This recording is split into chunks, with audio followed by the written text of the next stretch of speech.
만세가 죽으면서부터 급격하게 하강의 길을, 그건 아마도 선지자들의 그런 경고를 계속해서 무시하는 거기에 대한 하나님의 심판으로 볼 수도 있겠습니다. 여로보암 2세 죽고 그의 아들 스가랴, 그러나 6개월 만에 암살을 당하죠. 누가 죽입니까? 살룸에 의해서 죽습니다. 살룸도 불과 한 달 만에 또 죽음을 당합니다. 누가 죽이죠? 므나헴.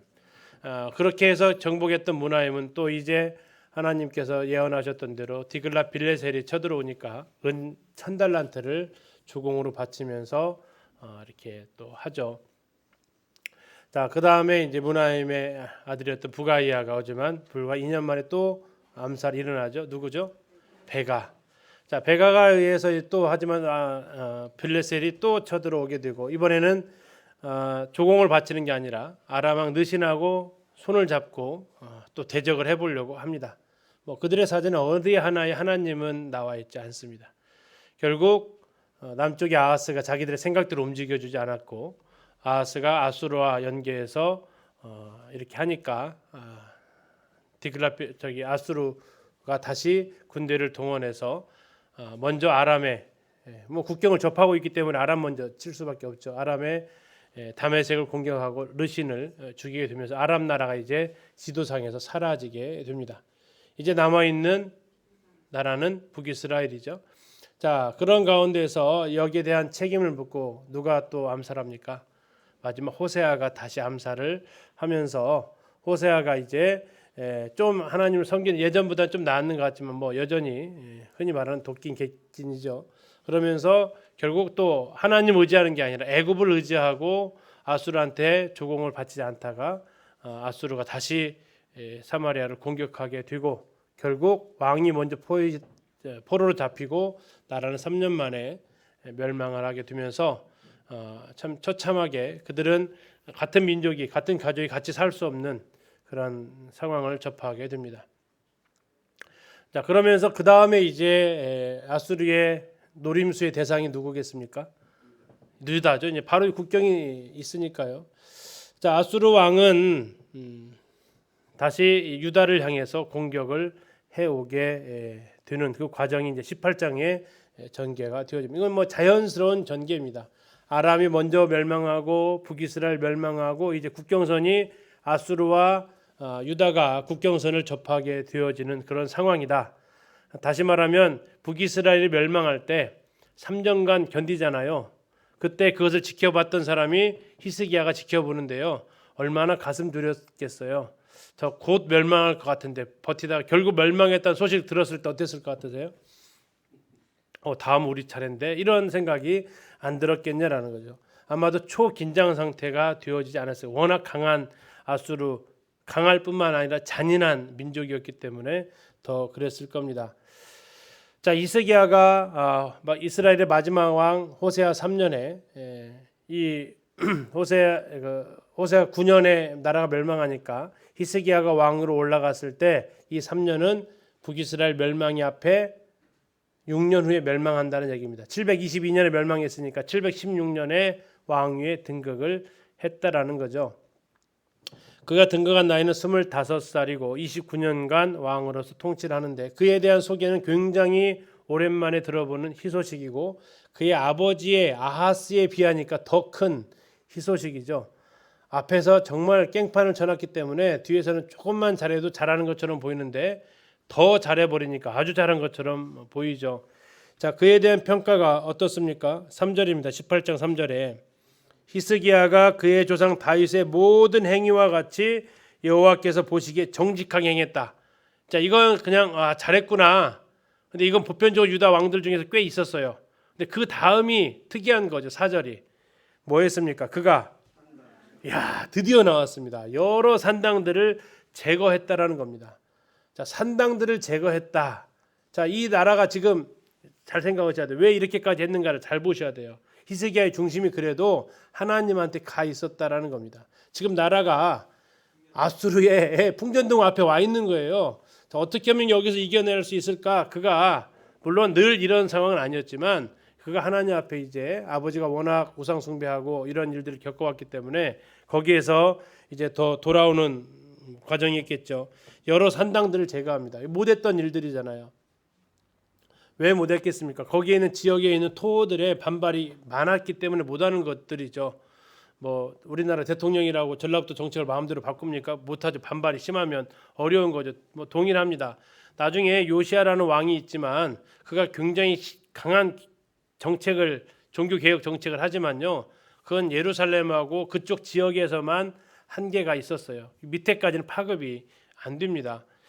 자, 아무튼 이 히스기야가 굉장히 종교 개혁 정책을 단행합니다. 첫 번째가 바로 산당을 제거했다. 두 번째는요. 자, 그 전에 아세라 목상 앞에 주상. 이 주상은 뭘까요? 네, 뭐 바알 신상이 될 수도 있고 아니면 돌 기둥 세우는 겁니다. 아세라의 짝꿍이에요. 하나님을 여호와를 상징하는 듯한 그 주상이 있습니다. 이렇게 아세라 짝꿍 옆에. 예, 우리가 전에 어디에서 보셨죠? 어디서 보죠? 남유다의 저 밑에. 예, 부엘세바에도 있었고요. 다음에 저희 이스라엘 갔을 때 아라드에 있었습니다. 아라드에 가면 지성소에 두 기둥이 딱 있어요. 하나는 아세라를 위해서, 또 하나는 여호와를 위해서. 바알 자리에다가 여호와를 세워놓은 그런 그 주상들인 거죠. 원래 바알 자리, 바알 숭배하는 건데 하나님도 섬겨두니까 그렇게 했던 그 주상들을 제거합니다. 세 번째가 아세라 목상을 찍습니다. 그리고 또 하나의 아주 혁혁한 일을 하는데요. 뭘 합니까? 놋뱀을 갖다가 이스라엘이 어떻게 섬겼다고요? 예, 아주 그것이 정말 자기를 구원해 준 것처럼 놋뱀을 숭배를 하고 있었어요. 그래서 그걸 갖다가 어떻게 해요? 다 부셔버립니다. 그리고 느우수단, 놋조각이라는 뜻을 가지고 있는데 이건 신이 아니고 뭐에 불과하다고요? 놋조각이 불과하다라면서 그걸 다 제거를 해버립니다. 자, 5절에 보니까 그래서 성경은 이렇게 그를 평가합니다. 히스기야가 이스라엘 하나님 여호와를 의지하였는데 그의 전후 유다 여러 왕 중에 그러한 자가 없었다.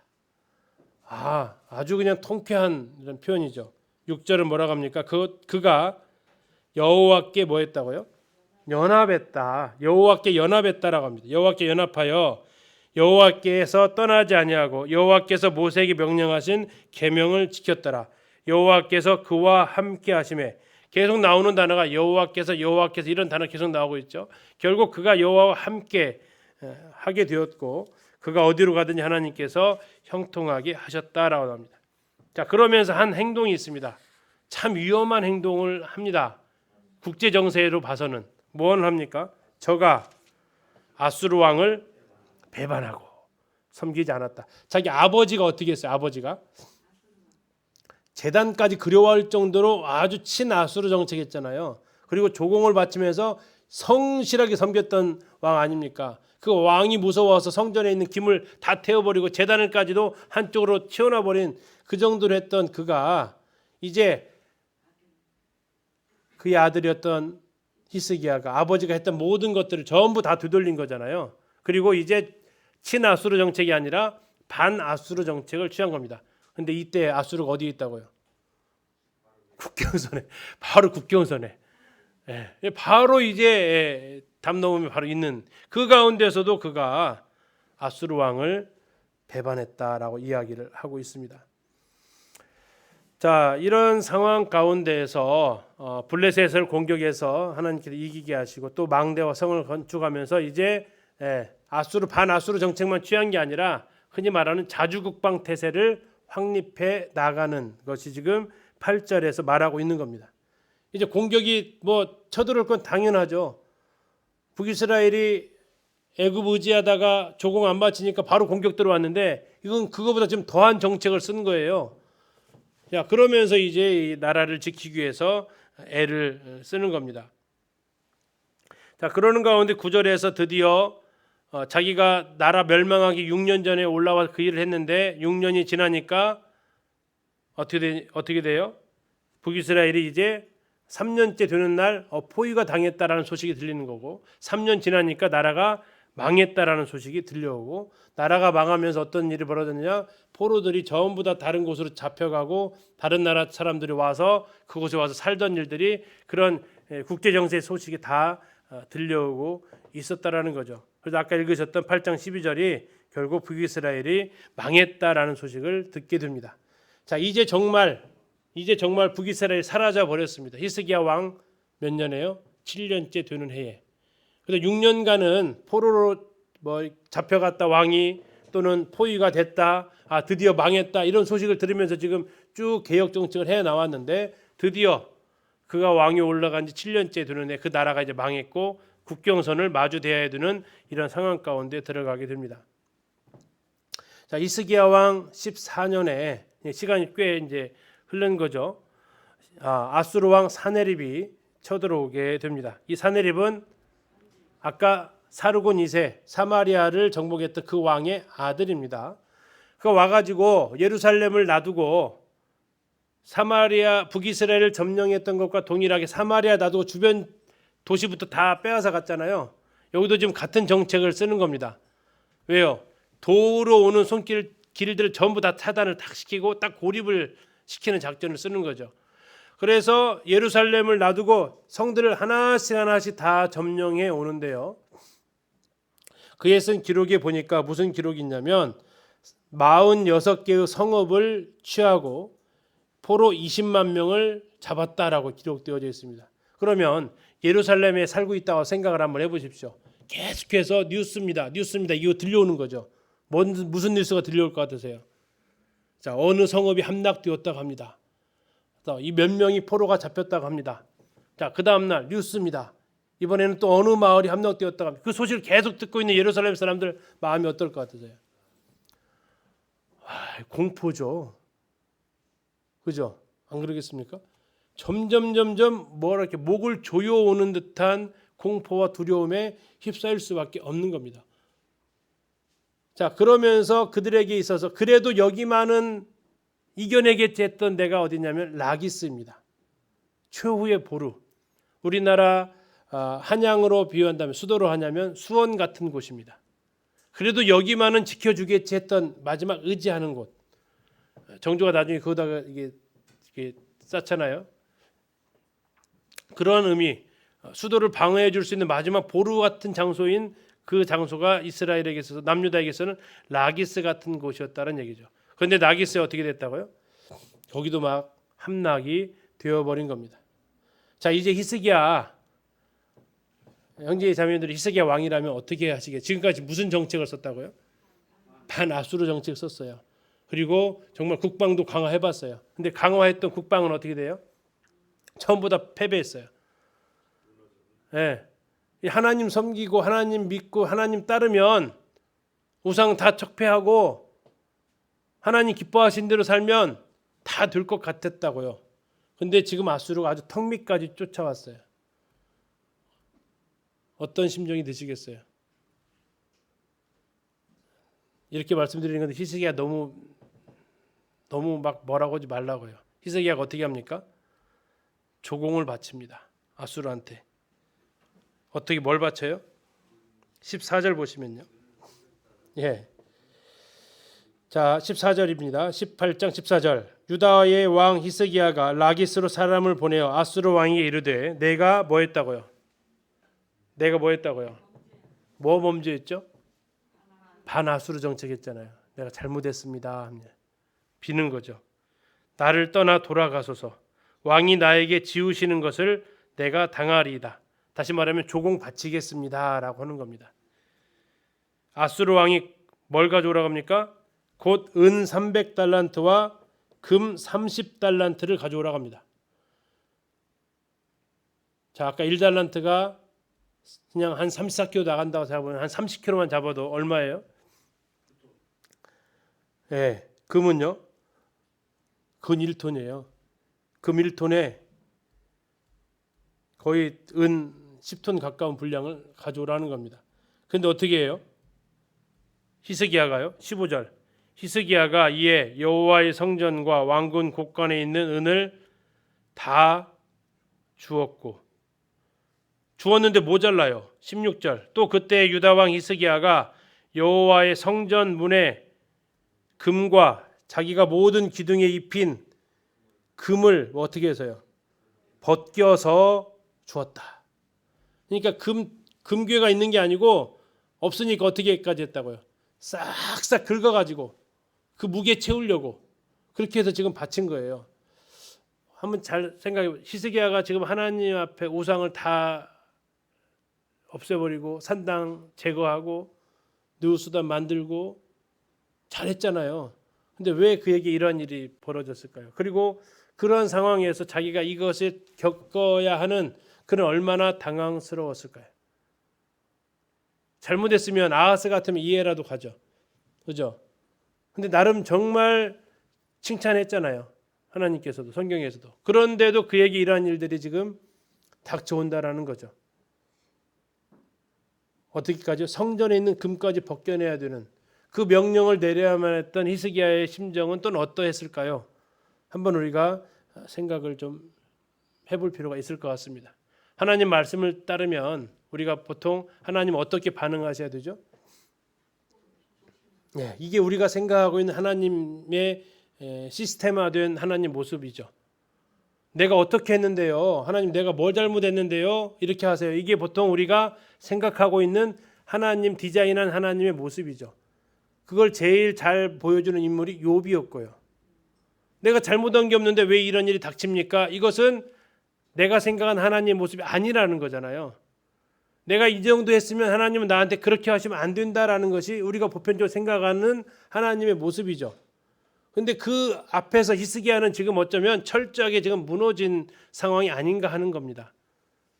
정말 그 이후에도 이전에도 없었다고 칭찬했는데 아수르가 쳐들어와서 성전에 있는 금까지 싹 벗겨서 줘야 되는 그 상황이다. 이해가 가세요? 하나님 섬기면 잘 된다고 했잖아요. 근데 이게 뭐죠? 나라들은 전부 다 하나씩 하나씩 모든 성읍 다 멸망하고 마지막 이제 예루살렘 하나 남았어요. 그 상황에서 이제 뭐라고 합니까? 내가 잘못했습니다. 원하는 대로 명령하는 대로 다 드리겠습니다. 없으니까 벗겨서라도 줘야 되는 이 상황을 히스기야의 입장에서 한번 생각해 보자는 거죠. 자, 이렇게 가져오니까 사내린 마음이 어떻겠습니까? 자, 이 정도 가져올 것으로 기대했을까요? 못 가져왔을 것으로 기대했을까요? 이걸 요구했다는 얘기는 네가 이것을 준비할 수 있어. 없으면 이제 명분이 생기는 거잖아요. 그래서 아마 세게 좀 요구한 것 같은데 어찌 이게 가져오네? 그러면 이 정도 가져올 정도면 아직도 저게 더 남아있다는 건데 이런 생각이 드는 거죠. 아주 이 정도 금 30달란트 가져올 정도면 아직도 예루살렘에 금은이 좀 더 있다란 얘기네. 이런 생각이 드는 거죠. 그래서 이제 사나리립이 만족하지 않고 약속을 어깁니다. 그의 부하 장수였던 랍사게를 시켜서 예루살렘으로 올라가라고 합니다. 그리고 와서 이제 이 예루살렘을 공격하게 하는 거죠. 17절 보시겠습니다. 18장 17절. 아수르 왕이 다르단과 랍사리스와 랍사게로 하여금 대군을 거느리고 라기스에서부터 예루살렘으로 가서 히스기야 왕을 치게 하매 그들이 예루살렘으로 올라가니라.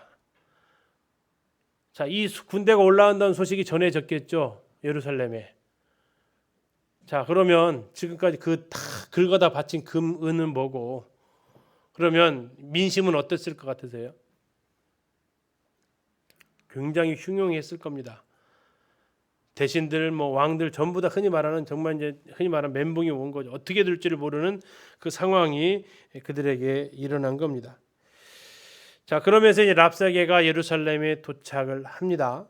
예루살렘에 도착을 하는데 자, 그렇게 하면서 이 히스기야는 뭐 하려고 했었냐면 시간을 벌려고 했었던 것 같습니다. 역대하 32장 5절에 이렇게 나와 있는데요. 히스기야가 힘을 내어 무너진 모든 성벽을 보수하되 망대까지 높이 쌓고 또 요성을 쌓고 다윗성의 밀로를 견고하게 하고 무기와 방패를 많이 만들고 이러한 이야기들이 이제 그런 일들을 좀 추진을 한 거예요. 그냥 무참히 이렇게 아무 손을 놓고 있는 게 아니라. 자, 그러니까 이 랍사게가 아마 그 소식이 이제 아마 첩자를 통해서 들어왔겠죠. 자, 그러면서 이 랍사게가 그걸 이제 비웃는 것이 나옵니다. 19절 보시면요. 랍사게가 그들에게 이르되 너희는 히스기야에게 말하라. 대왕 아수르 왕의 말씀이 네가 의뢰하는 이 의뢰가 무엇이냐? 지금 네가 뭐 한다고 하더라. 우리 좀 막아보려고 뭐 한다고 하는데 그걸 의지하고 네가 좀 나한테 한다고 하는데, 자 20절, 네가 싸울 만한 계교와 용력이 있다고 한다마는, 지금 이제 아까 그런 정책을 쓴 겁니다. 이는 입에 붙은 말뿐이라. 네가 이제 누구를 의뢰하고 나를 반역하였느냐? 이제 네가 너를 위하여 저 상한 갈 때 지팡이 애굽을 의뢰한다. 누구를 의지했다고요? 야, 이스라엘 공격하다 보니까 이스라엘이 애굽 의지하다가 우리한테 대들었는데 너도 딱 그 짝 아니냐, 지금 얘기를 하는 겁니다. 자, 그 다음에 22절, 너희가 내게 이르기를 우리는 우리 하나님 여호와를 의뢰하노라 하리라마는, 자 이번엔 또 누구를 의뢰한다고요? 여호와를 너희들이 지금 의뢰한다고. 히스기야가 그들의 산당들과 제단을 제거하고 유다와 예루살렘 사람이 명령하기를 예루살렘 이 제단 앞에서만 예배하라 하지 아니하였느냐. 아까 이게 지금 뭐 한 거죠? 왕이 했던 아하스가 했던 제단들을 지금 싹 치웠다라는 것이 이미 다 정보가 들어간 거죠. 그리고 성전 번제단을 다시 회복시키고, 너희가 지금 여호와를 의지한다고 하면서 우리 제단 싹 치웠지. 그리고 너희들 제단에서만 제사 지내라고 했지. 그렇게 하면 하나님이 너희들 구원해 줄 줄 알았지 하면서 지금 비웃는 겁니다. 자, 그러면서 자, 너희들이 지금 애굽을 의지한다고? 말도 안 되는 소리. 여호와 의지한다고? 그래서 성전 종교 계획했냐? 그것도 말도 안 되는 소리. 세 번째, 뭘 의지하고 있냐면 23절입니다. 청하건대 이제 너는 내조 아수르 왕과 내기하라. 네가 만일 말을 탈 사람을 낼 수 있다면 나는 너에게 말 2,000마리를 주겠다. 말 탈 사람만 있으면 말 2,000마리 주겠다라는 얘기입니다. 이건 심히 놀리는 거죠. 네가 어찌 내 주의 신하 중 지극히 작은 지휘관 한 사람인들 물리치며 애굽을 의뢰하고 그 병거와 기병을 얻을 듯 하냐. 자, 이렇게 얘기하면서 이제 내가 어찌 여호와의 뜻이 아니고 이제 이곳을 멸하러 올라왔겠느냐 하면서 대놓고 이제 하나님을 비방을 합니다. 자, 이렇게 되어지면서 하나님께서 이제 너희를 치러 오라고 우리를 시켰다라고 이제 얘기를 하는 겁니다. 자, 이렇게 하니까 이제 이 신하들이 부탁을 합니다. 뭐라고 부탁을 합니까? 제발 니네 말로 해라. 우리나라 말로. 이게 랍사게가 아마 히브리어를 할 수 있었다라는 거죠. 너희들 말로 해라라고 이렇게 부탁을 하지만 뭐 랍사게가 그것을 들어주지 않습니다. 자, 27절입니다. 랍사게가 그에게 이르되 내 주께서 너의 주와 너에게만 이 말을 하라고 나를 보내신 것이냐? 성 위에 앉은 사람들도 너희와 함께 자기의 대변을 먹게 하고 자기의 소변을 마시게 하신 것이 아니냐? 이렇게 하면서 이제 그 히브리 유다 방언 히브리 방언으로 계속 말을 하게 되는 겁니다. 자, 이 모든 소리를 나중에 우리가 선지서를 통해서 보셨습니다. 하나님이 듣고 계셨다라는 거. 예. 그래서 거기에 대해서 하나님께서 이제 이 지금 싸움을 잘못 걸어온 거죠. 35절입니다. 뭐라고 했습니까? 그들이 민족의 모든 신들 중에 누가 그의 땅을 내 손에서 건졌기에 여호와가 예루살렘을 내 손에서 건지겠느냐. 이렇게 이제 막말을 합니다. 자, 여기에 대해서 히스기야는 백성들한테 아무 대꾸하지 말라고 합니다. 자, 그리고 이제 이 이사야가 이 히스기야가 뭐 했겠습니까? 하나님한테 이제 나아가는 일이 벌어지는 거죠. 자, 지금 라기스가 어디냐면 라기스가 지금 여기입니다. 라기스가 여기인데요. 여기에서 이제 이 공격을 하게 되고 예루살렘으로 이제 이 라기스 이 골짜기로 해서 이 라기스 성이 지금 함락이 되면서 헤브론으로 해서 예루살렘으로 이제 올라가는 길이 열리는 겁니다. 이스라엘의 이 라기스 지파 유다의 가장 큰 병거성이고요. 이 예루살렘을 지켜주는 문 역할을 하게 됩니다. 나중에 여기를 발굴해 보니까 굉장히 튼튼하게 잘 만들어 진 곳으로 볼 수 있습니다. 자, 이게 지금 라기스를 항공 사진으로 찍은 건데요. 지금 이 장면 이게 라기스 성터입니다. 텔이죠, 텔. 그리고 저희들이 버스 내리면 여기서 이렇게 올라가게 됩니다. 걸어서. 이 궁이 여기 한가운데 이렇게 자리하고 있고요. 이 성벽을 따라서 쭉 방어진지를 구축하고 있습니다. 이렇게 좀 되어져 있고 올라가는 입구가 이렇게 되어져 있습니다. 자, 영상을 2개 정도 보겠는데 하나는 먼저 이 라기스가 어떤 곳인 전체적인 모습을 보면서 한번 보도록 하겠습니다. 그래서 이렇게 과일과 그럼요. 채소들이 난다는 것도 참 신기한 일인 것 같아요. 네. 그래서 지금 보시는 이 라기스가 중요한 것 같아요. 네. 이 라기스는 사실 예루살렘 다음으로 유다 땅에서 중요한 네. 요새이자 성읍이에요. 아, 요새이자 성읍 예, 역할을 했던 한번 보시죠. 이 규모를 네. 보시는데 굉장히 이 생산, 이 농업 생산으로도 중요하지만은 이 군사 전략적으로 중요한데 오늘 이 라기스에는 이 전쟁 네. 이야기를 몇 개 좀 하려고 그래요. 아, 네. 특히 이 라기스는 이 메소포타미아의 아시리아라든지 네. 또 이 바벨론 등이 이 예루살렘을 공략할 때에 네. 반드시 거쳐가야 되는 거. 그래서 예루살렘을 치기 위해서는 이 라기스를 반드시? 공략을 해야 되는데 네. 그래서 이 전쟁과 관련이 깊습니다. 그렇군요. 자, 네. 이것이 토성인데요. 네. 사실 우리가 토성을 하게 되면 이 마사다 로마가 쌓은 토성을 우리가 네. 떠올리는데 이미 그것보다도 700년 전에 훨씬 오래전에. 아시리아가 네. 이 라기스가 얼마나 견고한지 이 공략할 수 없기 때문에 이 토성을 쌓았는데 이 돌로 쌓았습니다. 아, 그렇군요. 700년 전에 그 현장을 보시고요. 자, 지금 방금 보신 것이 이스라엘이 쌓은 성이 아니고 아수르가 공격하려고 쌓은 성이라고요. 예, 성을 쌓아가지고 이렇게 밑에서 쏘면은 화살이 힘이 없잖아요. 그러니까 어느 정도 쌓아 올린 다음에 거기서 이렇게 공격하려고 쌓은 흔적이 그렇게 급격하게 좀 2,700년밖에 안 된 그 성입니다. 이스라엘은 보통 그 정도 되더라고요. 네, 다시 영상 소리 켜주세요. 쭉 올라가면서 이제 이 등성이를 만들고 이 라기스 내에서도 요곳이 특히 높은 곳은 네. 이 이제 이스라엘 사람들도 거기에 맞서서 유다인들도 네. 이제 그 높이 이렇게 성벽을 쌓아 올리면서 네. 굉장히 높은 네. 곳 위에 이렇게 이제 라기스가 위치해 있죠. 그렇군요. 또 이렇게 깃발도 흔들리는 모습. 아마 이 라기스는 사실 셰펠라 지역 먼 곳에 있어서 많이 가는 곳은 아니지만 굉장히 성경의 중요한 네. 장소 중에 하나인데요. 왜냐하면 이 라기스의 이 생생한 이 전쟁의 그 상황들이 성경에도 묘사가 되어 있지만은 그래요? 이 성경 밖에 공략했던 사람들에 의해서도 발견이 돼요. 특히 많은 사람들이 몰려 있는 이곳은 네. 바로 이곳에서 라기스 편지가 발견된 곳이에요. 라기스 편지요. 예, 아마 네. 라기스 편지하면 생소할 것 같은데 네. 잘 봐주세요. 이 방에서 네. 발굴된 그 편지 조각이 있는데 네. 그래서 이렇게 과일과 자, 그 편지 조각은 우리 김종만 선생님이 설명을 해주시겠습니다. 예, 이곳은 라기스 성입니다. 라기스 성은 BC 701년에 아시리아의 사네립 왕이 공격을 했죠.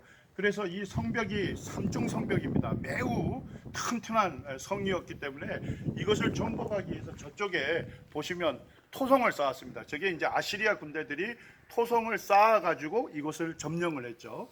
그 다음에 이제 두 번째는 느부갓네살 왕과 관련이 있습니다. 그래서 주전 586년에 이 느부갓네살 왕이 유다 왕국을 멸망하잖아요. 그때 이제 이 라기스 성을 공격하게 됩니다. 그때 라기스에 있었던 이 장교가 지금 아세가 쪽에서 봉화가 꺼졌다. 그곳이 점령이 됐다. 그래서 굉장히 우리 라기스가 굉장히 위험한 처지에 있다는 것을 그와 같은 한급한 상황에 대해서 예루살렘에 있는 사령관에게 보낸 서신이 편지가 지금 여기에 남아 있는 것입니다. 자, 이것은 지금 아수르가 아니라 바벨론 때 앞으로 한 100여 년 후에 이러한 라기스는 여전히 중요한 도시였고 나라가 이제 바벨론도 예루살렘을 함락하기 전에 주변 도시 하나씩 점령에 들어와요. 그러면서 봉화가 꺼졌다 저쪽 봉화가 다시 말하면 함락되었다는 얘기죠. 그러면서 급하게 이렇게 띄웠던 서신이 등장하면서 성경에 이제 그런 사실성들이 다 이런 유물을 통해서 발견이 되게 됩니다. 그리고 이제 영국에 갔을 때 이 방 하나의 크기 우리 예배당보다 더 깁니다. 폭은 좀 좁지만은 이 전체가 이 라기스에서 사네립이 어떻게 전쟁을 했는지를 그것을 갖다가 이제 부조로 새겨 놓은 겁니다. 물론 이게 예루살렘에서도 있는데 예루살렘은 그냥 모조품이고 진품은 여기에 다 있습니다. 총 길이가 27m니까요. 어마어마한 부조 그림으로 다 설명을 해놓은 거죠. 반대쪽 방이고요. BC 701년입니다. 이 연도도 같이 기억하시면 좋겠고 성경에서 세 군데에 걸쳐서 이것은 전부 다 기록이 되어져 있습니다. 우리가 방금 보신 곳이 열왕기하 18장을 지금 보신 거고 역대하에도 있고요. 이사야에도 있습니다. 그래서 그만큼 중요성을 우리가 생각할 수 있고요. 아수르 왕 사네립이 이쪽 니느웨에서 수도가 이 사네립이 니느웨를 수도로 만든 왕이 이 사네립입니다. 그가 이제 와가지고 북이스라엘을 점령하고 밑에 여기 지금 지도를 보시면 니느웨에서 출발해서 아람의 그 땅을 지나서 이스라엘 땅을 지나서 라기스 점령하고 지금 예루살렘 여기 있습니다. 여기까지 이제 온 과정인데 이쪽 라기스를 점령을 한 내용이 지금 이제 부조로 그려져 있다라는 거죠. 이때 이제 히스기야가 뭐 또 하냐면 히스기야 터널도 파괴되는데 이건 나중에 좀 더 보고요. 라기스가 침공했던 때 701년에 나와 있습니다. 우리 이사야서에도 기록이 되어 있다고 했죠. 히스기야 왕 14년에 아수르 왕 사네립이 올라와서 유다의 모든 견고한 성을 쳐서 취하니라. 아수르 왕이 라기스에서부터 랍사게를 예루살렘으로 보냈다. 그래서 이제 아까에서 너희가 뭐 애굽 의지하냐, 하나님 의지하냐, 네 군대를 의지하냐 이렇게 하면서 비웃었던 그 내용이 이제 같이 기록이 되어져 있는 겁니다. 그래서 이제 이런 토성을 쌓아서 지금 앞에 보셨던 대로 원래 이 성이 있었는데 그것을 바로 공격하 너무 높으니까 토성을 쌓아서 옛날 우리나라 고려 시대에도 이 뭐 안시성이나 이런 곳에 공격을 하려면 당나라 군대가 이렇게 막 인공 언덕을 쌓는 것처럼 그렇게 지금 쌓은 겁니다. 한 2700년 전에 이렇게 쌓아서 이제 공격을 했던 것이죠. 이런 입구로 올라가서 이렇게 싸우는데 여기다가 지금 이렇게 건축을 한 거죠. 이 공성용 성을 무너뜨리는 무기가 이렇게 있고요. 보시면 이렇게 여기에서 화살을 이용해서 이렇게 쏘고 이것으로 이렇게 무너뜨리는 겁니다. 지금 앞 뾰족한 거 보이시죠? 이렇게 쭉 올라와 있는 거에서 이건 이제 이스라엘 군대고 이쪽은 아수르 군대가 이렇게 싸우는 장면을 볼 수 있습니다. 화살로 또 뒤에 보면 무슨 무기 같아요? 네, 물맷돌 부대가 있었죠. 다윗만 잘 던지는 게 아니라 이들도 물맷돌 잘 던진 것 같죠.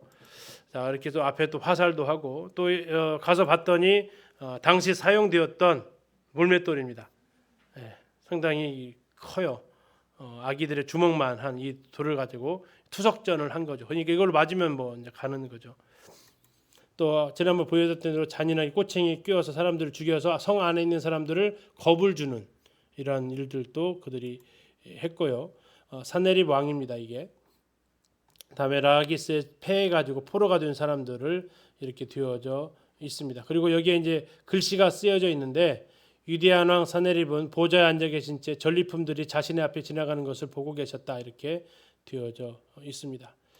또 이런 가죽을 벗기는 장면들, 공포심을 유발하기 위해서 이런 것들을 또 다 벽화에 그대로 남아져 있고 또 아수르의 이주 정책하는 모습, 포로로 잡아서 다른 곳으로 이주시키는 모습도 벽화에 다 남아져 있습니다. 포로를 끌려서 지금 여기 보면 손이 묶여져 있죠. 손 묶여져 있죠. 이렇게 해서 포로로 끌려가는 그들의 모습도 볼 수 있습니다. 머리 모양이 좀 다른 것이 이건 지금 아수르 군대고 여기는 포로들입니다. 여기서 이제 우리 형제님께서 찍은 영상을 있는데 뭐 지금 이 내용과 동일해서 그냥 뭐 보진 않고 넘어가도록 하겠습니다. 다음에 사네립의 원통 비문이 있습니다. 아까 그 왕의 이름이 뭐라고요? 사네립이다 하겠죠. 사네립. 사네립의 원통의 비문이 있는데 니느웨에서 발굴이 되었습니다. 이 안에가 원통처럼 되어 있다고 해서 원통형 비문이라고 하고 또 이게 각이 지어져 있습니다. 바깥으로는 각이 지어져 있어서 뭐 각기둥 이렇게 프리즘이라고 표현하기도 합니다. 실은 사네립은 이 공격에서 결론적으로는 이겼어요, 졌어요? 졌잖아요. 그래서 이것은 호세아에서 예언이 되어져 있었습니다. 호세아에서 뭐라고 했죠? 내가 이스라엘은 구원하지 않지만 유다는 구원하겠다. 그러나 사람의 손에 의해서 구원하지는 않겠다. 내가 직접 구원하겠다고 호세아서 1장에 예언이 되어져 있었어요. 그것처럼 하나님이 이제 18만 5천의 군사를 하나님 사자를 보내서 승리하셨다는 것이 성경에 쓰여 있는 기록인데 아시리아 왕 사네립이 예루살렘을 침공하러 갔다가 실패했다는 내용이 있는 건데 성경의 기록이 사실임을 이제 보여주는 부분입니다. 근데 뭐 막 패배했다 이렇게 나와 있지는 않고요. 이겼다가 정복했다라는 말은 참 안 씁니다. 예루살렘은 정복했다 이렇게 표현은 안 했다라는 거죠. 결국 18만 5천의 군대를 잃어버리고 이 사내립은 자기 나라로 돌아가게 됩니다. 돌아가서 바로 죽지는 않습니다. 한참 통치를 하다가 자신의 아들들에 의해서 살해를 당하고 또 그의 아들이 와서 이 복수를 갚아주면서 에사라돈이라는 사람이 이어서 왕이 됩니다. 이 아까 있었던 이 돌팔매 옆에 이렇게 크기를 좀 비교해 보시라고 이렇게 올려놨습니다. 이 돌팔매했던 돌들의 크기고 이게 프리즘인데 이 내용 보시면 와 이렇게 자잘하게 글씨를 다 써놨어요. 이 무늬가 아니고 전무늬가 아니고 다 글자예요, 글자. 이게 종이도 아니고 이 표판에다가 얼마나 줄을 잘 맞춰 썼어요. 예, 대단하죠. 자 이렇게 해서 이제 니느웨에서 이라크 북쪽에서 발굴이 되었습니다. 그 내용을 좀 보면 이렇게 나와져 있습니다. 나에게 복종하지 않는 유다 히스기야 하면서 쭉 써 있어요. 나는 그의 왕의 도성이죠. 예루살렘을 외부로부터 완전 차단하여 새장 안에 갇힌 새처럼 왕을 성 안에 가두었다. 맞아요? 틀려요? 맞아요. 근데 그러면 그 다음에 써야 되는데 그 다음에 정복했다고 써야 돼. 그 내용은 없어요. 여기까지만 써놔요. 그래도 이집트 사람들은 그렇게 안 쓰거든요. 이겼다고 쓰거든요. 그 사람들보다는 좀 정직한 것 같아요. 자, 그 사건이 성경에 쓰여 있는 대로 사실입니다. 아시리아 예루살렘 침공과 페트 그리고 사내립 암살 사건까지 어떻게 죽었다라는 것까지 기록이 되어져 있는 그래서 성경이 얼마나 사실적인 기록인지를 보여주고 있는 거죠. 자, 아까 우리 방금 보셨던 그 내용들인데요. 이제 히스기야가 하나님 앞에 가서 도움을 요청하는 그런 내용들을 우리가 이렇게 볼 수 있습니다. 이게 지금 또 영국에 가면 그림으로 그려져 놨습니다. 지금 이 보이시는 이게 라기스 성입니다. 라기스 성. 그리고 바깥에서 이제 공격하고 있는 모습을 그린 거죠. 자, 여기 이제 좀 보시면 성벽을 공격한 아수르 군대가 등장하고 있고요. 활로 올라가는 사람들을 어무해 주는 모습이 보여져 있습니다. 그리고 아까 물맷돌 부대 있었죠? 물맷돌 부대도 있고 여기는 지금 포로들을 죽여서 이렇게 매달아 놓는 이제 활로 어무하는 사람들 보여지고 있고 여기 물맷돌 부대 있고요. 다음에 여기 지금 시신을 갖다가 올려놓는 꼬챙이 끼워놓는 그런 공포감을 주는 모습들도 있고 다음에 방어하는 이스라엘 군대와 함께 여기 보면 도망가는 사람들이 있어요. 도망가는 사람들. 성문에서 나오는 사람들 있죠. 성문에서 나오는 사람들 이렇게 도망가는 사람들도 이렇게 볼 수 있습니다. 자 이렇게 이런 것들을 또 자세하게 써놔서 이 라기스에 있었던 이 공격들이 사실적인 것을 우리에게 보여주고 있습니다. 이제 19장으로 가셔서 오늘 히스기야가 여기에 대해서 어떻게 하는 것까지를 보고 마치도록 하겠습니다. 자 19장에 가면 지금 랍사게가 와가지고 온갖 못 오가는 말을 지금 했습니다. 심지어 하나님까지 못 오가는 말을 하는데 이때 히스기야가 이제 선택할 수 있는 것은 하나님밖에 없죠. 자 히스기야가 이 상황을 듣고 자기의 옷을 찢습니다. 굵은 배를 두릅니다. 여호와의 전에 들어가서 이제 하나님 앞에 기도하는 거죠. 그리고 신하들한테는 얘기합니다. 이사야를 불러오라고. 그러니까 이 시대에 구약 성경에 기록되었던 이사야 선지자가 같이 히스기야와 살았다라는 것을 알 수 있습니다. 자, 히스기야가 이렇게 요청을 하니까 이사야가 돌아옵니다. 이사야가 와서 해주는 말이 있습니다. 자, 19장 6절입니다. 이사야가 그들에게 이르되 너희는 너희 주에게 이렇게 말하라. 여호와의 말씀이 너는 아수르 왕의 신복에게 들은 바 나를 모욕하는 말 때문에 두려워하지 말라. 내가 한 영을 그의 속에 두어 그로 소문을 듣고 그의 본국으로 돌아가게 하고 또 그의 본국에서 그에게 칼에 죽게 하리라 하셨느니라. 자 여기에 대해서 이제 다 예언을 했어요. 돌아갈 거다 걱정 말고 그리고 돌아가서 그는 죽을 거다. 칼에 죽을 거다라고 이야기를 합니다. 자 이제 아수르 왕이 사네립이 구스 왕은 이집트 땅에 있는 그 왕입니다. 아수르와 싸우기 위해서 출병했다는 소식을 듣습니다. 자 다시 말하면 지금 애굽에서 뭐가 온 거예요? 지원 부대가 온다는 소식을 들은 겁니다. 그러니까 이제 아수르가 좀 급해진 겁니다. 히스기야 왕한테 편지를 씁니다. 뭐라고요? 빨리 너 항복해라라고 얘기합니다. 자, 9절을 잠깐 보시면요. 19장 9절입니다. 아스루 왕은 구스 왕 디르하가가 당신과 싸우고자 나왔다함을 듣고 다시 히스기야한테 사자를 보낸다. 자, 여기 보면 누가 나왔다고요? 구스 왕 디르하가. 이게 성경을 연구하는 분들에게는 이게 고민거리입니다. 구스 왕인데 지금 애굽에서 왕이 도와주러 오는 건데 구스 왕이 왔다라는 얘기예요. 이집트 왕이 아니고. 이것은 나중에 이제 그 영국 박물관 가서 이 궁금증이 나중에 해결이 됩니다. 이건 나중에 저 이사회 가서 할 때 좀 보도록 할게요.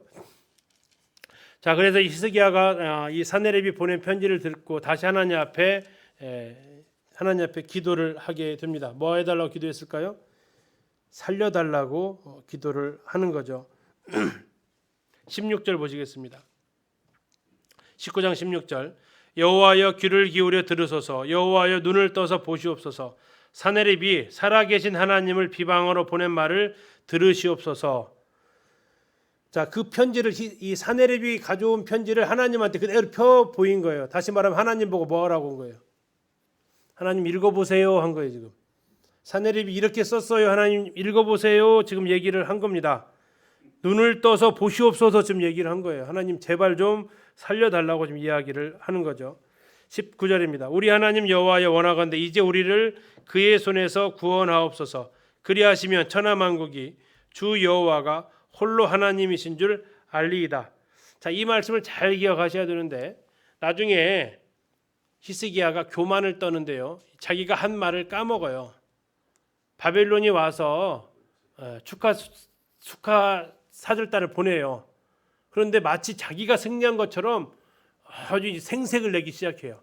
그러면서 이제 이사야한테 또다시 책망을 듣죠. 근데 지금 방금 자기가 뭐라고 합니까? 천하만국이 주 여호와가 한 걸 알게 될 겁니다 했잖아요. 근데 딱 일어나니까 자기가 한 것처럼 얘기를 해요. 근데 우리도 그런 면이 좀 있죠. 다 하나님께서 했는데 내가 한 것처럼 좀 알아주고 인정해주고 하는 걸 좀 은근히 기대하는, 그러면 혼난다는 얘기죠, 하나님한테. 자, 그래서 이제 하나님께서 히스기야한테 답변을 하십니다. 뭐라고 답변을 하셨을까요? 뭐라고 답변했을까요?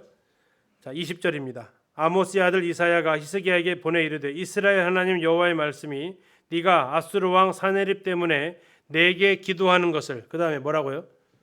내가 들었노라. 내가 들었다. 내가 들었다. 자, 아까 히스기야가 뭐라고 했냐면요, 16절에 여호와여 귀를 기울여 들으소서 했잖아요. 그러니까 하나님 뭐라고 하세요? 내가 들었다. 내가 들었다. 그리고 이제 아수르 왕에 대해서 내가 그를 꾸짖겠다. 자, 하나님께서 아수르 왕한테 뭐라고 꾸짖냐면요, 22절입니다. 네가 아수르 왕, 네가 사네립아, 네가 누구를 꾸짖었으며 비방하였느냐? 누구를 향하여 소리를 높였으며 눈을 높이 떴느냐? 이스라엘의 거룩한 자에게 그리하였도다. 지금 하나님이 그 편지 써놓은 거 읽어보셨어요. 지금 네가 지금 누구한테 지금 이런 막말을 한 거지? 지금 너 이거 히스기야한테 하는 막말이 아니고 누구한테 했다고요? 네가 지금 이스라엘의 거룩한 하나님한테 지금 얘기했다. 네가 지금 누구를 향해서 소리 지르고 누구를 향해서 눈을 높이 떴냐? 눈을 높이 떴냐가 무슨 뜻 같아요? 그냥 쫙 째려보여서 아주 그냥 교만이 하늘을 찌르는, 버릇없이 그냥 막 그런 눈꼬리까지 하나님께서 지금 다 말씀을 하고 계십니다. 23절 네가 사자들을 통하여 주를 비방했다라고 얘기합니다. 사자들을 통해서 네가 주를 비방했다. 자, 25절입니다. 네가 듣지 못하였느냐? 이 일은 내가 태초부터 행하였고 옛날부터 정한 바라. 이제 내가 이루어 너로 견고한 성들을 멸하여 무너진 돌무더기가 되게 함이니라. 그러므로 거기에 거주하는 백성이 힘이 약하여 두려워하여 놀랐나니. 자, 28절입니다. 네가 나에게 행한 분노와 네 교만한 말이 뭐였다고요?